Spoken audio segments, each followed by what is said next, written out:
আমরা দুর্গাপূজার নামে যে অশ্লীলতা করি, এই যে অশ্লীলতা, দুর্গাপূজায় কি আমরা অশ্লীলতা করি না?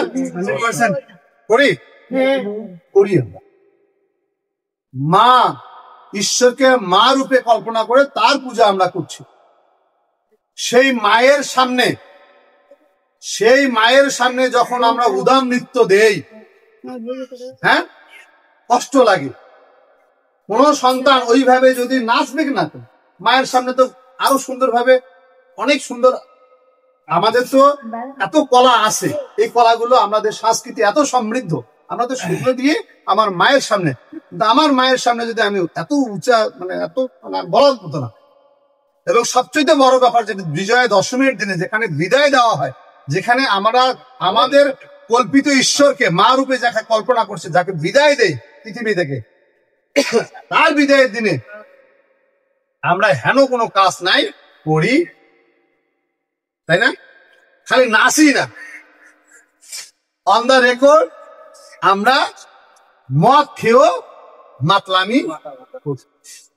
এবং এবার যেটা হয়েছে যে আমরা ইতিমধ্যে আমাদের কাছে তথ্য আসছে যে ঢাকা মেডিকেল কলেজে ভর্তি হওয়া একটা মেয়ে, সে গরিব মানুষের মেয়ে, মদ খেয়ে মারা গেছে।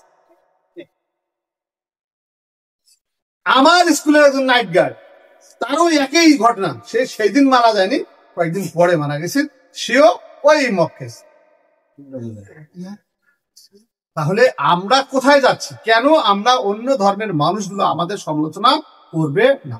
অতএব যদি মনে হয় যে আমাদের সংখ্যা কম, কোনো সমস্যা নেই, কষ্ট পাওয়ার কিছু নাই, এটাতে তৃপ্তি।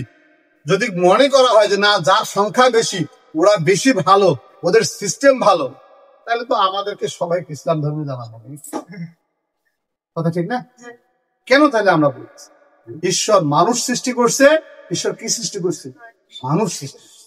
এই এত জাত পাত ধর্ম এগুলো তৈরি করেন নাই, এত সময় তার নাই, তিনি মানুষ তৈরি করছেন। মানুষ তার সংবিধান দিয়ে দিয়েছে, তুমি এই গাইডলাইনে তুমি চলবা। এরপরে আমরা মানুষটাই বিভিন্ন ভাবে বিভিন্ন সম্প্রদায়ের উৎপত্তি করেছি। আমরা যদি বলি যে আমরা আমাদের খাওয়ার জন্য দেশি আম ছিল আগে, তাই না? এখনো আছে। এখন এই যে এত প্রকারের আম হয়েছে, হাড়িভাঙ্গা, ল্যাংড়া, গোপালভোগ, মিশ্রীভোগ, হ্যাঁ, তাই না, আরো বহু আম। এই আম কি, এই নাম করে কি ঈশ্বর পাঠাই দিয়েছিলেন এই পৃথিবীতে? পাঠান। তাহলে এগুলা কারা সৃষ্টি করছে? মানুষ। ঠিক তেমনি আমরা যত সম্প্রদায় দেখতেছি, হিন্দু, বৌদ্ধ, খ্রিস্টান, জৈন, শিখ, অমুক তমুক যত দেখতেছি, সবাই এটা মানুষের। যে কারণে বেদে কোন ধর্মের কথা বলা হয়নি, শুধু সনাতনের কথা বলা হয়েছে। ওখানে না হিন্দু বলছে, না বৌদ্ধ, না খ্রিস্টান, না ইসলাম ধর্মের কারো কথা বলে, শুধু মানুষের কথা বলা হয়েছে। মানুষ কি ভাবে চলবে?